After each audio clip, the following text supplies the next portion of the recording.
नमस्कार दोस्तों, स्वागत है आप सभी का फिर से एक बार हमारे चैनल आस्ट्रो ओम पर। दोस्तों, इस बार 18 फरवरी शनिवार के दिन बड़े धूमधाम के साथ महाशिवरात्रि का त्यौहार मनाया जाएगा। हिंदू धर्म में सभी लोगों के लिए यह बहुत ही बढ़िया और सुंदर दिन माना जाता है। अगर आप भगवान भोलेनाथ की कृपा दृष्टि प्राप्त करना चाहते हैं तो इससे बढ़िया और बेहतर दिन और कोई भी नहीं हो सकता। दोस्तों, इस वीडियो को आप जहां कहीं से भी देख रहे हैं, हमारे सभी दर्शकों को महाशिवरात्रि की पहले से हार्दिक बधाई। भगवान भोलेनाथ आपकी सभी प्रकार की मनोकामना को पूर्ण करे, ऐसी हमारी मनोकामना है।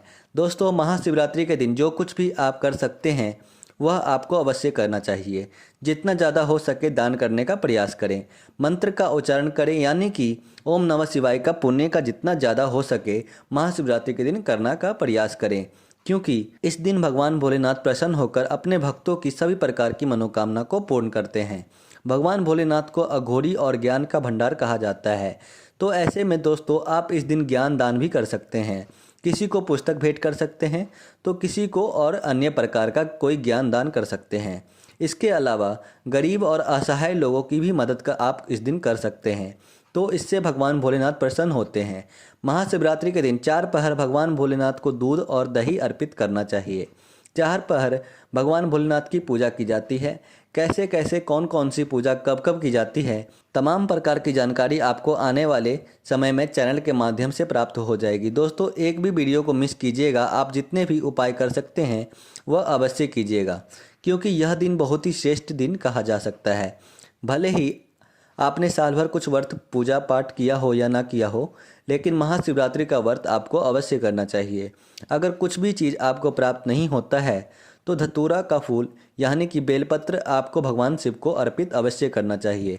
शिवरात्रि के दिन अगर किसी भी प्रकार की कोई इच्छा हो रखकर भगवान भोलेनाथ की पूजा अर्चना करते हैं तो आज नहीं तो कल, कल नहीं तो परसों वह इच्छा आपकी पूरी हो जाएगी।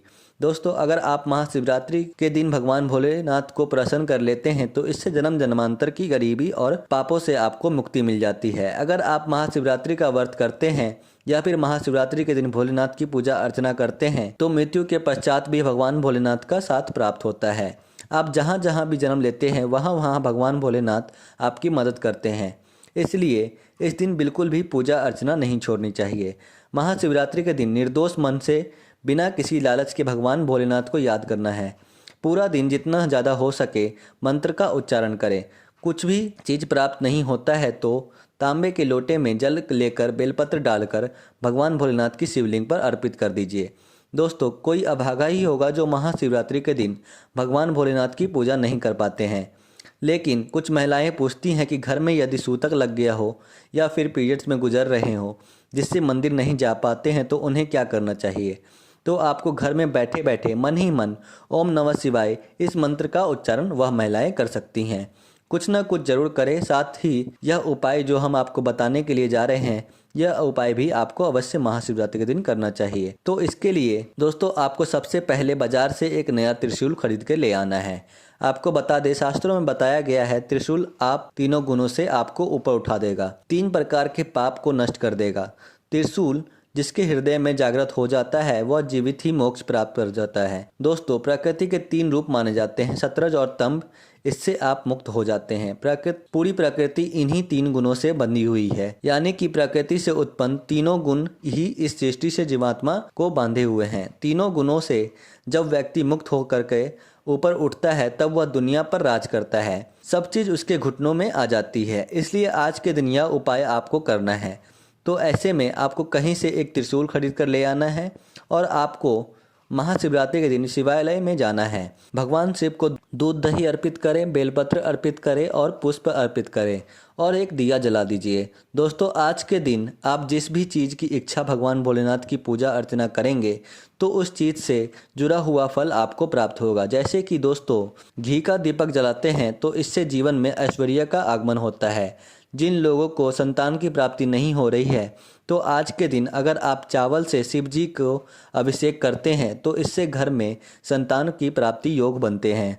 जिन लोगों का आकर्षण क्षमता कम है, जो लोग ऐसा सोचते हैं कि उनका सौंदर्य उत्साह ज़्यादा आकर्षक नहीं है, लोग उनकी ओर देखते भी नहीं हैं, तो ऐसी स्थिति में दोस्तों फूलों से भगवान शिव की पूजा अर्चना करें। इससे आपका आकर्षण क्षमता बढ़ेगा।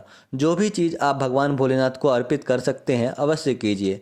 दोस्तों अगर कुछ भी चीज़ आपको नहीं मिलता है तो जल और दूध को लेकर के मंत्र का उच्चारण करते हुए भगवान भोलेनाथ को अर्पित करें और चंदन का तिलक भी लगा सकते हैं। और जो त्रिशूल भगवान शिव को पहले से मंदिर में चढ़ाया हुआ है, आपको भगवान भोलेनाथ से कहना है कि मुझे यह त्रिशूल अपना दे दो।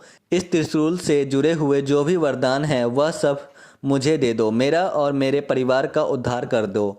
और जो मैं ये नया त्रिशूल आपको अर्पित कर रहा हूँ इसे स्वीकार करो। इस प्रकार नया त्रिशूल भगवान भोलेनाथ को अर्पित करना है और पुराना त्रिशूल शिव मंदिर से आपको ले आना है और इस त्रिशूल को ला करके आपको अपने घर में स्थापित कर देना है।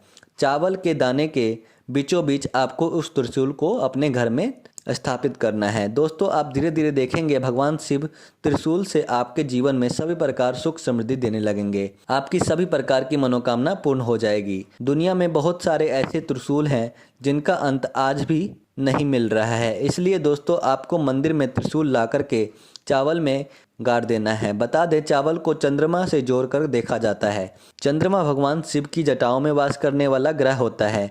बता दें शास्त्रों में हमारे मन को चंद्रमा से जोड़ करके देखा जाता है। तो ऐसी स्थिति में दोस्तों आपका मन नियंत्रित हो जाएगा, आपका मन भटकेगा नहीं, जिससे आप इस पृथ्वी पर राजा के समान जीवन व्यतीत करने लगेंगे। किसी भी प्रकार की कोई भौतिक वस्तु की कमी आपको बिल्कुल भी नहीं होगी। तो दोस्तों आज के लिए बस इतना ही, फिर मुलाकात होगी एक नए और ताज़ा एपिसोड में। तब तक के लिए नमस्कार और धन्यवाद।